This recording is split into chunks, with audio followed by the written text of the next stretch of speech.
नमस्कार, मैं आश्रुति वोरा एक बार फिर आपका स्वागत करते हैं। बुलेटिन का आगाज करते हैं। बीजेपी प्रदेश प्रवक्ता देवलाल ठाकुर ने कहा कि जिस दुर्दांत नक्सली हिड़मा पर लगभग 433 हत्याओं का आरोप था, उसी हिड़मा की मौत को यूथ कांग्रेस की नेत्री शहादत बता रही हैं और पूर्व मुख्यमंत्री दिग्विजय सिंह उस हिड़मा को लाल सलाम कहकर श्रद्धांजलि दे रहे हैं। यह स्पष्ट होना चाहिए कि नक्सलियों को लेकर कांग्रेस की नीति आखिर क्या है। साथ ही उन्होंने इस बात का भी जिक्र किया कि कांग्रेस नेताओं के इस आचरण से शहीद कांग्रेस नेताओं, सुरक्षा बल के जवानों, निर्दोष आदिवासियों समेत हर वर्ग के लोगों के परिजनों की पीड़ा बढ़ रही है।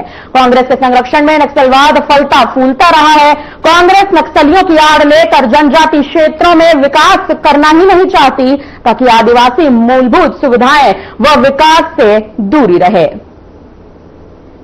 जिस प्रकार से हमारे देश के यशस्वी गृह मंत्री श्री अमित शाह जी ने नक्सलियों की समाप्ति, उनके खात्मे का संकल्प लिया था, उसकी सिद्धि की ओर हमारे देश के साथ साथ हमारे प्रदेश के यशस्वी मुख्यमंत्री श्री विष्णुदेव साय पहुंच चुके हैं।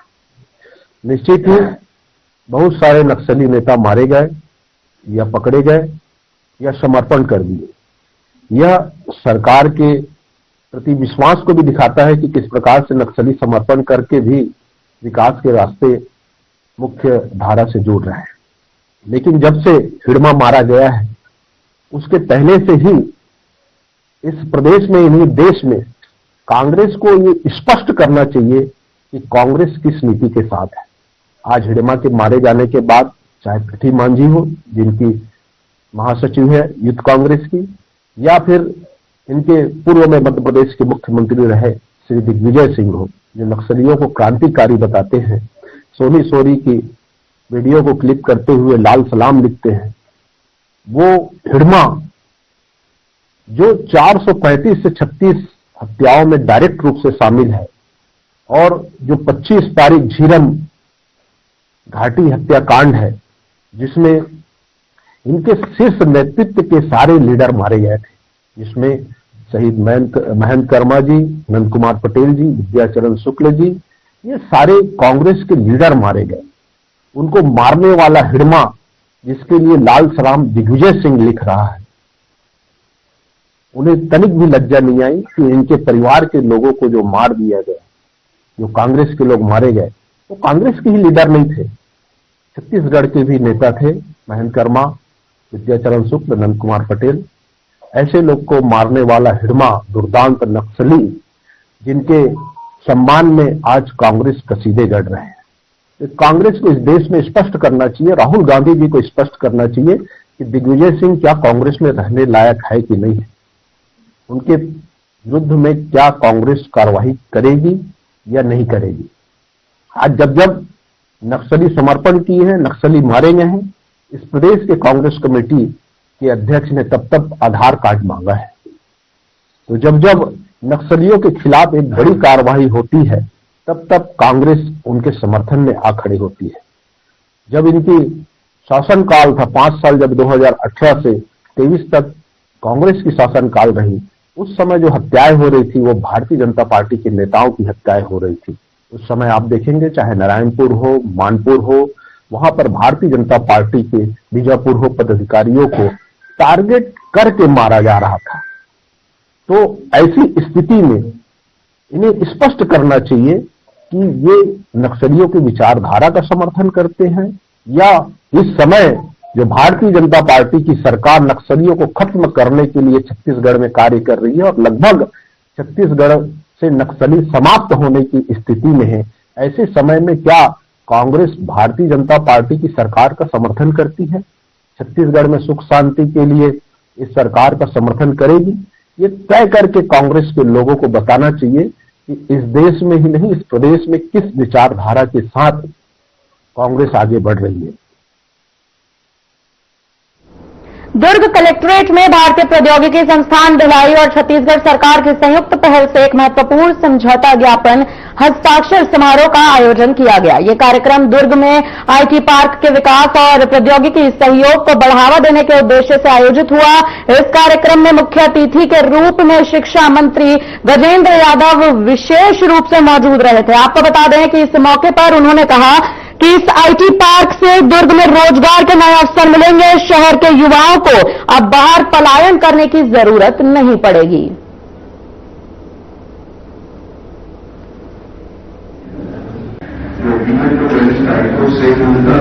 चुनाव घोषणा पत्र में कहे थे कि दुर्ग में आईटी पार्क खोलेंगे और लाखों जो इंजीनियर हैं जो घर से बाहर हैं, अपने गांव से बाहर, अपने शहर से बाहर, अपने राज्य से बाहर, जो दूसरे राज्यों में नौकरी कर रहे हैं, एक सपना था अगर आईटी पार्क दुर्ग जिला में हो जाए तो जो अपने माँ पिता अपने परिवार में दूर बच्चे हैं उनके अपने मूल निवास में एक नौकरी का बड़ा मिल जाएगा, मिल जाएगा और बाहर जाने की जरूरी है।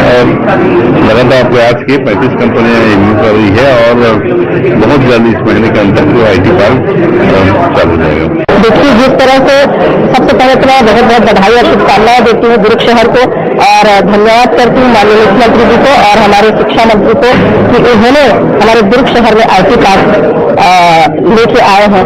और युवा जो हमारे यहाँ से पढ़ाई करके बाहर जाते हैं नौकरी की तलाश में, मुझे लगता है कि यहाँ ये रोजगार का बहुत बड़ा माध्यम है।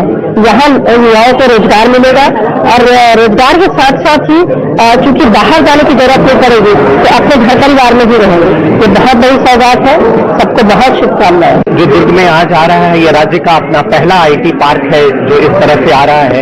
इस आईटी पार्क में आईटी और आईओटी संबंधित जो भी रोजगार हैं, अवसर हैं, वो सब यहाँ पे रहेंगे। कंपनियां हैं, करीब हम 100 कंपनियों को इस आईटी पार्क में, जो आईटी पार्क की बिल्डिंग और इंफ्रास्ट्रक्चर रेडी है, उसमें 100 कंपनियों तक आ सकते हैं। 35 कंपनियों ने अपनी सहमति प्रदान की है। तो ऐसा अगर हम मान के चलें कि एक कंपनी में 10 से 15 भी छात्रों को, शुरू में छात्राओं को या युवाओं को लिया जाता है, तो भी ये संख्या 1000 के ऊपर चली जाएगी। और अगर आने वाले 1-2 सालों में 1000 हमारे यहाँ के युवा अगर आईटी और आईटी पार्क से रिलेटेड जो भी वर्क है उसमें अगर जुड़ते हैं तो एक बड़ी संख्या होगी, क्योंकि ये एक शुरुआत है। इसके बाद वो यहाँ से निकल करके अलग अलग जगहों पे, राज्यों में जाएंगे और अभी आईटी पार्क और कंपनियां बनाने की पहल हो चुकी है। सेमीकंडक्टर जैसी इंडस्ट्री भी आज छत्तीसगढ़ में आ रही है। तो एक तरह से हम इसे 2 रूप में देखते हैं, तुरंत रोजगार आईटी संबंधित और आईओटी संबंधित, और दूसरा एक प्रिपरेशन है, एक तैयारी है अपने छत्तीसगढ़ को आधुनिक बनाने के लिए, सेमीकंडक्टर स्टेट बनाने के लिए, जो मॉडर्न डिवाइसेस हैं उनको यहाँ पे लाने के लिए एक अच्छी शुरुआत है। हमारे देश से बाहर जाने का सवाल नहीं है। इसमें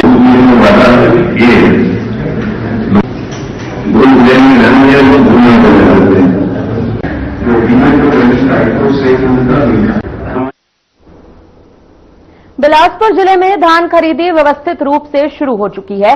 सभी केंद्रों में किसान टोकन कटाने के बाद धान बेचने पहुंच रहे हैं। गनियारी धान खरीदी केंद्र पहुंचे किसानों ने खरीदी की व्यवस्थित और पारदर्शी प्रक्रिया को किसानों के लिए हितकर बताया है। आपको बता दें, उन्होंने कहा कि किसान कभी खेती के मौसम में असमंजस और अनिश्चितता से गुजरते थे। धान बेचने के समय बारदाने की कमी, लंबी लाइनें, टोकन कटाने, परेशानी जैसी तमाम परेशानियों का सामना करना पड़ता था और तौल में देरी जैसी समस्याएं उनके सामने रोजमर्रा की चुनौती बन चुकी थी। परंतु इस साल की धान खरीदी ने उनके वर्षों पुरानी चिंता को दूर कर दिया है। टोकन कटाने के बाद तौल मशीनों पर तेजी और पारदर्शिता से काम हुआ। बारदाने की पर्याप्त उपलब्धता ने धान बेचने की प्रक्रिया को बहुत आसान बना दिया। दयाराम यादव बताते हैं कि कृषक उन्नति योजना, प्रधानमंत्री किसान सम्मान निधि, फसल बीमा और किसान क्रेडिट कार्ड ने उनकी खेती को मजबूती देने में महत्वपूर्ण भूमिका निभाई है। साथ ही किसानों का यह भी कहना है कि हम मुख्यमंत्री विष्णुदेव साय के आभारी हैं कि उन्होंने किसानों के लिए ऐसी बेहतर व्यवस्था सुनिश्चित की है।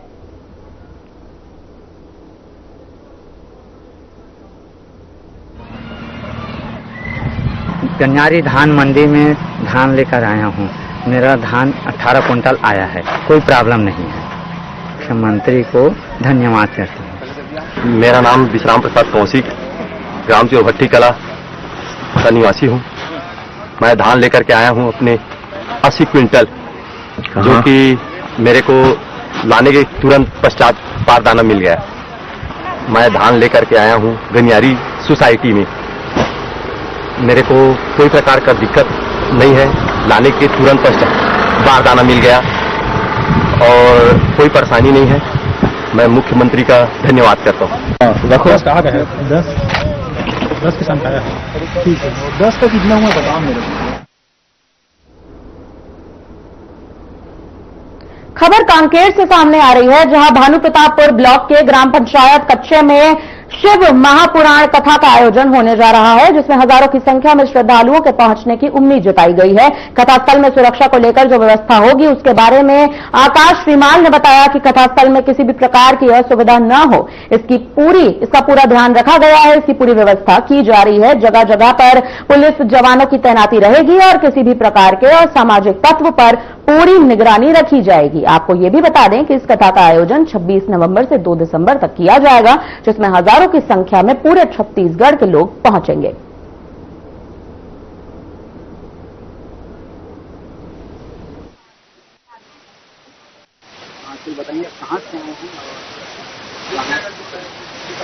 मैं सर बल्लीराज आया हूँ और पिछले 3-4 साल से सीताराम से जुड़ा हूँ और इससे मुझे काफी फायदा भी हुआ है और लोगों को भी यही बताता हूँ कि कम से कम 1 लोटा जल चढ़ाइए और अपने जीवन को सुखमय बनाइए।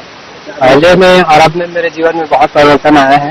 जैसे 4 साल पहले मैं बाबा के पंडाल में रोते हुए गया था और आज हंसते हुए हर पंडाल में जाता हूँ। मेरी समस्या बहुत विकट समस्या थी, जो बहुत धीरे धीरे बाबा की कृपा से सब हल होते चले गया और अभी मैं 2 बार सीहोर चले गया, 2 बार उज्जैन चले गया, इतना मेरी औकात नहीं थी और आज बाबा की कृपा से मैं 6 महीने में 2 बार चल के आ गया। कार्यक्रम के बारे में हमारे विश्वविख्यात कथावाचक पंडित प्रदीप मिश्रा जी का कार्यक्रम 26 नवंबर से 2 दिसंबर तक जो आयोजित है, वो हमारा सौभाग्य है कि हमारे ग्राम कच्चे को एक कार्यक्रम करने का सौभाग्य मिला है। बहुत ही कम समय हमको मिला, फिर भी हम गांव वाले के सहयोग और आसपास के गांव के लोगों के सहयोग से इस कार्यक्रम का आयोजन करने जा रहे हैं। कच्चे में 1 हफ्ते के लिए प्रोग्राम होने वाला है, जिसमें 25 तारीख से कलश यात्रा और 26 तारीख से शिव महापुराण लगभग 1 हफ्ते चलेगा 2 दिसंबर तक के। इसमें लाखों की संख्या में भीड़ के आने की आशंका है, इस वजह से पुलिस के द्वारा व्यापक व्यवस्था की गई है। लगभग 500 से ऊपर का बल यहाँ पे तैनात किया जाएगा और जगह पे विभिन्न एरिया में जहाँ पे पार्किंग है, जो रोड ट्रैफिक है, उसको मैनेज करने के लिए सब जगह पे सुरक्षा व्यवस्था लगाई गई है। रोड को डाइवर्ट भी किया गया है, जिसमें नॉर्मल पब्लिक और जो पैसेंजर बसेज हैं उनको गांव के अंदर से लेके जाया जाएगा और जो बाकी ट्रकें हैं उनको रात की एक विंडो प्रोवाइड किया जाएगा, लगभग 10 बजे से लेकर सुबह 4 बजे तक के। इस 6 घंटे के दौरान वो ट्रकों को पास किया जाएगा। बाकी अन्य जितने भी एरिया है जहाँ पे भी लोकेशंस है, यहाँ पे जो मेन सुरक्षा की दृष्टि से इम्पोर्टेंट है, जैसे भोजन व्यवस्था और अन्य व्यवस्था की जहाँ पे सुविधा यहाँ पे दी गई है, सभी जगह पे पुलिस की व्यवस्था रहेगी ताकि लोगों की जो कार्यक्रम है बहुत अच्छे से आनंद ले पाए। और जिस प्रकार से भी यहाँ पे जो अन्य गतिविधि करने वाले लोग आते हैं, उस पर कार्रवाई करने के लिए भी हमारे बल तैनात रहेंगे।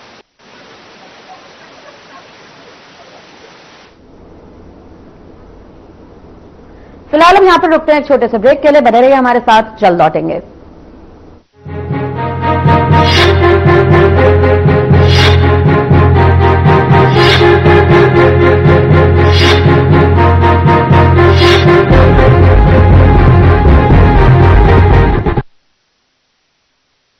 राम राम काका। राम राम राम काका। अब भारी चिंता में दिखा था और मोर घर बिहाव मार गएगा और धान खरीदी की तारीख घलो आगे है। वहाँ मुश्किल के का बात है जी, समिति में जाके टोकन लाल पड़ी, वहाँ खड़े तो जाना था, दिन भर घाम में खड़े रहा और पता नहीं नंबर कब आई और कहूँ नंबर है मोर घर के बिहाव दिन आगे था, धान ले चल जाऊँ की बिहाव करूँ का काका तहूँ है। यहाँ डिजिटल के जमाने में लाइन लगू की सर जी, ते समिति में पंजीयन करवाए नहीं करे हो, तब फिर बस मोबाइल में तुहल टोकन अपने डाउनलोड कर ले और ते अपने हिसाब से तारीख ले ले। तारीख लेके बाद सरकारी रेट के हिसाब से बेच देते हैं जी। और भुगतान कब हुई? 48 घंटा में साथ आए। अच्छा, मोबाइल रखे नहीं? हाँ रखे हो। तो चल मैं बताता हूँ, देखा तो मोबाइल ला। ले पहली प्ले स्टोर में जाके तुहे टोकन अपने डाउनलोड कर ले, ओकर बाद में किसान कोड डाल के रजिस्टर कर ले। काकर नाम में खेत है? रामलाल। रामलाल कौन जिले का? धमतरी। टोकन के का तारीख लेने हैं? शुक्रवार के कर देगा। 29 तारीख के? हाँ ले, ये दे OTP आ गए, तो टोकन कट गए। दिखा, ये ले देख। अब काका करा मोबाइल है तो एक काम हो गए। अब मोर में अब गांव के दूसर सियान मन में मोबाइल नहीं होते फिर उमन कैसे कही? समिति कम बन गए हो गए फिर? अरे नहीं रे भाई किसान, ऐसे कैसे गए होगी? समिति में घलो टोकन बनी, लेकिन सिर्फ 30%। और वो बिहनिया शुरू हो जाई 9:30 बजे ले, और ऑनलाइन वाले मन के शुरू हो जाई बिहनिया 8 बजे ले। और जिन किसान मन मोबाइल नहीं चलावे वो मन भी समिति में जाके टोकन कटा सकत है। ये तो बढ़िया बात है। 30% मतलब ज्यादा लंबा लाइन भी नहीं लगी और काम भी हो जाये। परे करे निर्भय, आज तक वो सब चिंता मिटा देते भाई। अरे मैं नहीं मिटाया काका, ये तो हमारे मुख्यमंत्री विष्णुदेव साय जी करेगा। ये बात करेगा। अब हमारे मुख्यमंत्री विष्णुदेव साय धान खरीदी ला कर दीस और आसान। अब पंजीकृत किसान मोबाइल में तुहर टोकन ऐप ला डाउनलोड कराएं और ओमा फार्म भर के और पूरा जानकारी देके बिहनिया 8 बजे ले अपन टोकन निकाल सकत है। और हाँ, 70% टोकन अब किसान अपन घर बैठे बना सकत है। तुहर टोकन ऐप के माध्यम ले अब आप अपन पसंदीदा तारीख चुन सकत हो। न लाइन और न घेरी बेरी चक्कर काटे के झंझट, और पैसा भी 48 घंटा में आपके खाता में आ जाए। छत्तीसगढ़ सरकार, हमने बनाया, हम ही संवारेंगे। चुलबुलापन जिसकी हर बात में भूल जाए, मेरी जैसी मेरी अपनी पताका चाय, गजब का स्वाद। लोग सेहत बनाने के लिए क्या क्या नहीं करते, जिम जाते हैं, कसरत करते हैं, काजू बादाम प्रोटीन के डिब्बे तक घोल घोल कर पीते हैं, फिर भी उनकी सेहत नहीं बनती, क्योंकि उनका पाचन तंत्र खराब है। और जब तक के पाचन तंत्र दुरुस्त नहीं होगा, वो जितना मर्जी अच्छे से अच्छा खा ले, उनकी सेहत नहीं बन सकती। इसलिए हमारी संस्था सन्यासी आयुर्वेदा ने एक ऐसी दवा का निर्माण किया है जो कि आपके लिवर को, आपके पाचन तंत्र को दुरुस्त करने का काम करती है, ताकि आप जो भी खाएं उसका पूरे का पूरा निचोड़ आपके शरीर को लगे, आपकी भूख बढ़े, खाया पिया सही से लगे, नया खून बने, हड्डियों में जान आए, वजन बढ़े और आप मोटे तगड़े खूबसूरत पर्सनैलिटी के मालिक बन जाए। सिर्फ 655 रुपए की पूरे 1 महीने की दवा होती है और आप इसे घर बैठे 01145454545 पर फोन करके दवा मंगवा सकते हैं।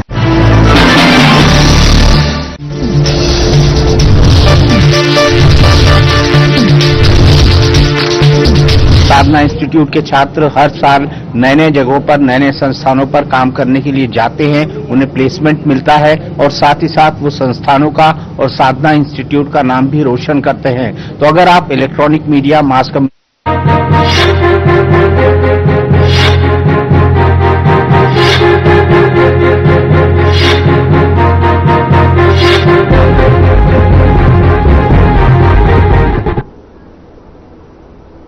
छत्तीसगढ़ के जगदलपुर में बस्तर पुलिस ने अब तक की सबसे बड़ी ड्रग्स कार्रवाई को अंजाम दे दिया है। पुलिस ने मुखबिर की सूचना पर 2 तस्करों को गिरफ्तार करते हुए करीब 10 किलो गांजा तेल और हशीश तेल जब्त कर लिया है, जिसकी कीमत करीबन 1,29,95,000 रुपए बताई जा रही है। आपको बता दें कि ये दोनों तस्कर उड़ीसा से ड्रग्स लेकर आए थे और इसे छत्तीसगढ़ के बाद मुंबई, हैदराबाद और पुणे सप्लाई करने की तैयारी में थे। जगदलपुर के सरगीपाल इलाके में रेलवे साइडिंग के पास बस्तर पुलिस ने चेकिंग अभियान चलाया और दोनों तस्करों यानी सीताराम कुलदीप और रामचंद्र माड़ी को गिरफ्तार कर लिया। आपको जानकारी के लिए बता दें कि दोनों उड़ीसा के कोरापुट जिले के रहने वाले बताए जा रहे हैं। बाइक से तस्करी करने पहुंचे थे। तलाशी में 10 किलो गांजा और हशीश तेल बरामद हुआ, जिसकी लैब जांच में अब इसकी पुष्टि आखिरकार हो चुकी है।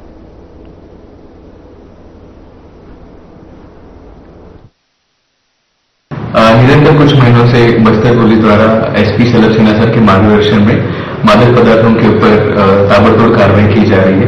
इसी के तारतम्य में दिनांक 20 नवंबर 2011 को मुखबिर द्वारा सूचना प्राप्त हुई थी थाना बोधघाट को, और उसी के उपलक्ष्य में हमने ध्यान रखते हुए कार्रवाई की है।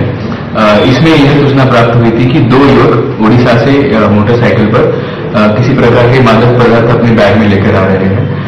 त्वरित कार्रवाई करने हेतु शलभ सिन्हा सर के मार्गदर्शन पे बोधघाट थाने ने एक स्पेशल टीम गठित कर वहां पर नाकेबंदी, जमाबंदी की, और इसमें जो बाइक हमको दिख रही थी उड़ीसा नंबर प्लेट वाली, इसमें 2 युवक थे। एक का नाम सीताराम कुलदीप और दूसरे का नाम रामचंद्र माड़ी है, जो कि उड़ीसा के कोरापुट और मलकानगिरी के रहवासी है। इन दोनों के तस्दीक करने के बाद यह प्राप्त हुआ कि इनके बैग में 10 पैकेट्स थे जिनमें एक विस्कस लिक्विड ब्राउन कलर का था। पूछताछ करने पर वो लोग किसी भी प्रकार का डॉक्यूमेंट्री एविडेंस वहां पर दे नहीं पाए, दस्तावेज दे नहीं पाए, और जब FSL कीट्स द्वारा इसका इंस्पेक्शन किया गया तो यह प्राप्त हुआ कि यह हैश ऑयल यानी कि गांजा ऑयल था। टोटल 10 पैकेट में जो हमको वेट मिला इसका वो 10.396 किलोग्राम था, जिसकी खुदरा कीमत लगभग 1 करोड़ 30 लाख रुपए बनती है। यह अभी तक का बस्तर जिले द्वारा, बस्तर पुलिस द्वारा किया गया सबसे बड़ी कार्रवाई रहेगी NDPS में, जिसमें इतनी मात्रा में हमको हैश ऑयल प्राप्त हुआ है। और क्योंकि गोलघाट थाने ने स्पेशल टीम का गठन कर इस तरीके की कार्रवाई की है, तो उनका एक बहुत ही सराहनीय काम इसमें रहा है। मैं बस्तर पुलिस द्वारा यह अपील करना चाहूंगा, क्योंकि यह जो 2 लोग थे यह इलेक्ट्रिशियन का काम करते हैं हैदराबाद में, और लालच में आकर फास्ट पैसा कमाने के चक्कर में इन्होंने ओडिशा से विभिन्न माध्यमों से ये जो बड़े शहर है हैदराबाद, पुणे, मुंबई, यहाँ पर इन पदार्थों का ये लोग परिवहन करते हैं। तो मैं अपील करता हूं बस्तर पुलिस द्वारा कि आप किसी भी प्रकार का मादक पदार्थों का सेवन ना करें। यदि आपके आसपास के परिसर में कोई भी व्यक्ति इस पदार्थ का सेवन आपको करते हुए दिखे तो त्वरित पुलिस को इसकी सूचना दे और इस पर ताबड़तोड़ कार्रवाई की जाएगी। और युवकों से हम लोग यह अपील करते हैं कि इन चीजों से बचकर रहे और मादक पदार्थों का सेवन ना करे, और सरकार भी इसके लिए स्टेप्स ले रही है। बाकी बस्तर पुलिस द्वारा इसी प्रकार से और ताबड़तोड़ कार्रवाई फ्यूचर में भी की जाएगी।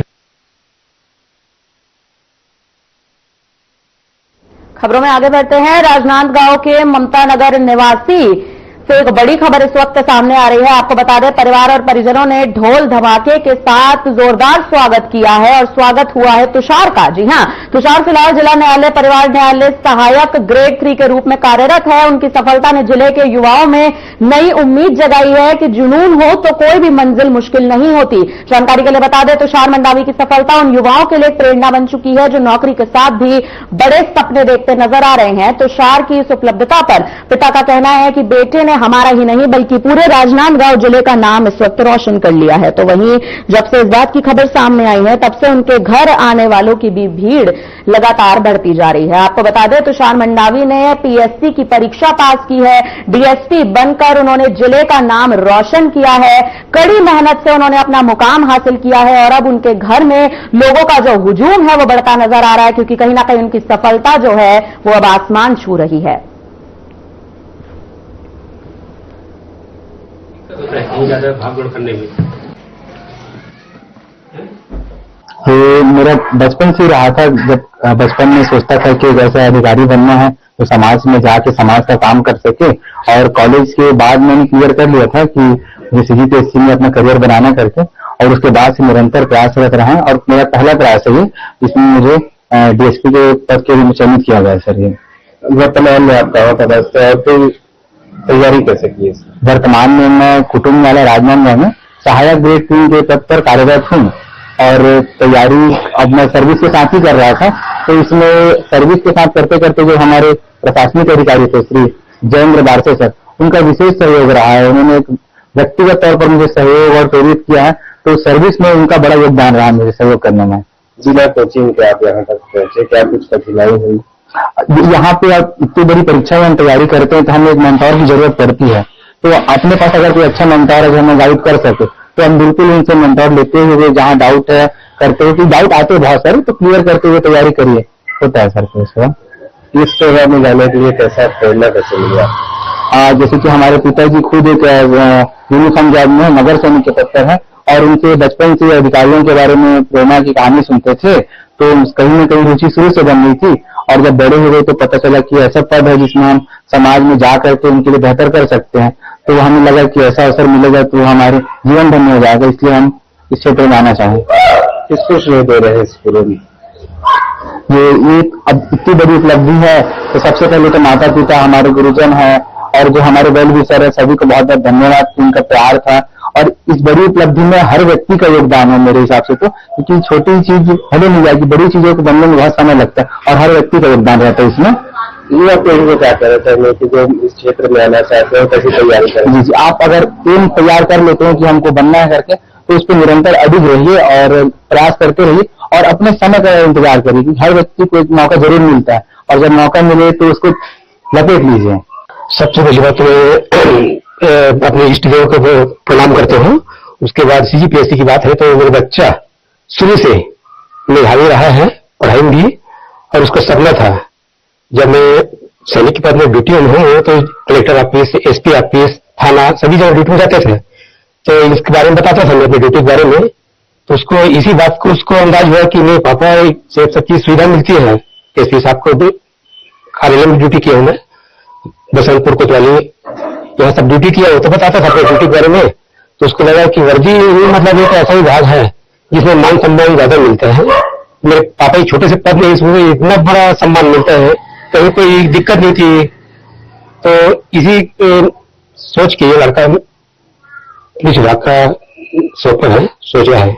पढ़ाई वगैरह कैसे रही होकर काबर के अभी काम में भी रही से? हाँ, पढ़ाई के बारे में सर, पढ़ाई में इतना व्यस्त था सर, मैं घर में एक ही घर में रहते थे, हफ्ते हफ्ते तक की बात नहीं कर पाते थे, एक छत में रहते थे। उसके बाद भी उसका टाइमिंग अलग था ड्यूटी करते करते, और मेरा टाइमिंग अलग था ड्यूटी का, इस बीच बात भी नहीं हो पा रहा था। कभी जब भी बात भी करना रहता कौन सी बात करते थे, गरीब में कुछ सामान लाना है, कुछ लेना है, तो इतना व्यस्त था। उसके बाद तुरंत ड्यूटी जाती थी, इस कारण ज्यादा बात नहीं पता था। अब थोड़ा सा लग रहा है कि अब मेरा बच्चा मेरे साथ रहेगा, ये अभी कुछ दिन के लिए, और जिस दिन फिर ज्वाइन हो जाएगा फिर अपना चले जाएगा सर जी। लगता है मेरे को इसमें थोड़ा सा दिक्कत होता है, कहीं ज्यादा भागदौड़।